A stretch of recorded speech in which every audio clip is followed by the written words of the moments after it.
قاعده 197 علامات موالات و دوستی مؤمنا را بفهمیم. ما چی بفهمیم که این نفر دوست مؤمنا هست؟ اول علامتش چی است که هجرت از سرزمین به سرزمین مسلمانا، از سرزمین کفر، از دارالکفر به دارالاسلام هجرت کردن. ان الذين آمنوا و هاجروا و جاهدوا باموالهم انفسهم فی سبیل الله والذین آووا و نصروا اولئک بعضهم اولیاء بعض. این قرآن میگه که اینا اولیای یکی دیگه هستن. والذین آمنوا، که اما کسانی که ایمان آوردن، ولم یهاجروا، هجرت نکردن، ما لکم من ولایت من شیء، بازیا دوست شما نیست، از دوستی شما هیچ چیز ندارن. حتی یهاجروا و این استنصروکم فی الدین فعلیکم النصر الا علی قوم بینکم و بینهم میثاق والله بما تعملون بصیر. دوم از علامت چی هستن؟ دردمند شدن از درد مسلمانان و خوش شدن از خوشی مسلمانان. اینال علامت تولا چی است؟ کسای تولا دارن که اگر یک مسلمان سختی رو میبینه، تو باید که دردی از اونا درد میبینی که مثلا اطفال سوریه را، زنای بیچاره و مردمای بیچاره را بمبارد میکنه، کشته میره، تو باید از او دردمند شوی. اگر مسلمان ها خوش میباشه باید خوشحال شوی. رسول الله صلی الله علیه و سلم میگه، حدیث متفق علیه است، صحیح بخاری و مسلم روایت کردن، مثل المؤمنین فی توادهم و تراحمهم و تعاطفهم، مثال مؤمنان در دوستی و محبت و مهربانی و تراحمشان و عاطفهشان، مثل الجسد، یعنی مثل مؤمن با مؤمن مثل یک جسد است. اذا اشتکى منه عضو، اگر یک عضوش درد کنه، شما در وجودتان اعضای بدنتان، چشمت که درد کرد کل اعضای بدنت متاثر است، قلب درد کرد کل اعضای بدن به خاطر از اون متاثر است. پس میگه مؤمنا بر یکی دیگه مثل چی هستن؟ به مثابه یک عضو، یک جسد هستند.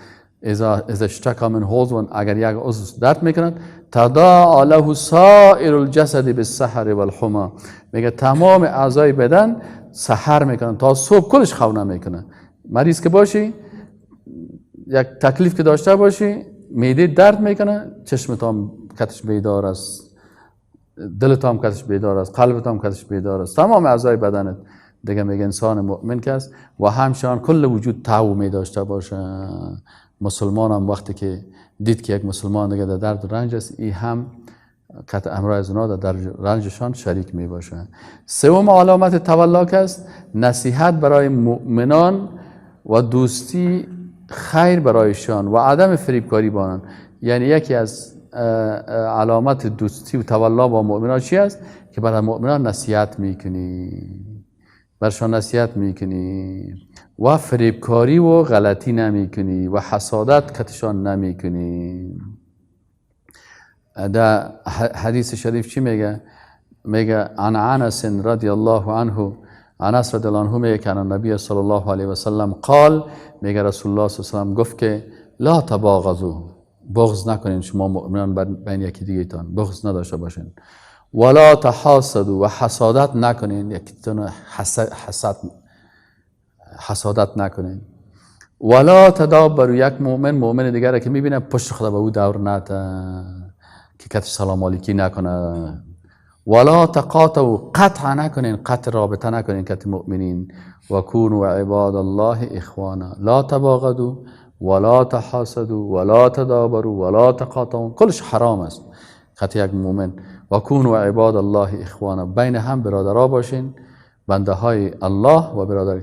ولا یحل لمسلم، از این خاطر است میگه برای یک مسلمان حلال نیست که ان یهجر اخاه فوق ثلاث، که از 3 روز اضافه کرد یک برادر خود جنگی باشه. یک کسی که تو را اذیت کرد یا کدام چیز رسان، تا 3 روز میتونی کتش گپ نزنی که او بفهمه متوجه شده. روز بعد از 3 روز حق نداری دیگه که اضافه چی کنی. متفق علیه، حدیث متفق علیه است. 4م علامتش چی است؟ احترام مؤمنان و عزت دادن به آنها هست. از این خاطر تو باید چی کنین؟ باید عقیده داشته باشی که ولله العزت ولرسوله وللمؤمنین، کل از اینا با عزت است، تو باید بر از اینا احترام و عزت بکنی. یا ایها الذین آمنوا لا یسخر قوم من قوم عسى ان یکونوا خیرا منهم، باید مسخرگی نکنی سر یک قوم، سر یک شخص، شاید امو از او دگاه کده بهتر باشه. ولا نساء من نساء عسى ان یکن خیر منهن. خانم ها دیگه خانم ها را مسخره نسازن. میشه مو خانم هایی را که شما مسخره میکنین از شما که اونا رتبهشان پیش الله برتر و بیشتر باشه. ولا تلمزوا انفسکم، و سر نفس هایتان چی نکنین؟ لمز نکنین، یعنی بدگویی نکنین. ولا تنابزوا بالالقاب، و سر دیگه تان لقب و نام نمانین. لقب های غلط و نام های غلط یا حرام هستن. علامت پنجمش چی است؟ ملاقات و محبت با ایشان. با مؤمنان باید ملاقات بکنی. وجبت محبتی للمتحابین فیه. حدیث قدسی هست. در حدیث قدسی رسول الله صلی الله علیه و که الله سبحانه و تعالی چی گفته است؟ قال الله تعالی، الله میگه که وجبت محبتی للمتحابین فی، کسایی که با یکی دیگه خود محبت به خاطر ما دارن. والمتجالسین فی، و در یک مجلس شیشتن به خاطر رضایت ما. والمتزاورین فی، یکی دیگه خود زیارت و ملاقات میکنن به خاطر رضایت الله. والمتبادلین فی، بذل میکنن، بخشش میکنن به خاطر رضایت ما. میگه بر از اونها محبت ما چی میشه؟ الله سبحانه و تعالی در صحیح حدیث قدسی میگه میگه واجب میشه محبت ما بر از اینا. ششم علامت از علامت محبت دوستی مؤمنین چی است؟ که در حالت آسانی و سختی به امرایشان باشی. تو نیست که در خوشی ها کتش باشی، در سختی ها کتش نباشی. این ششمی علامتش است.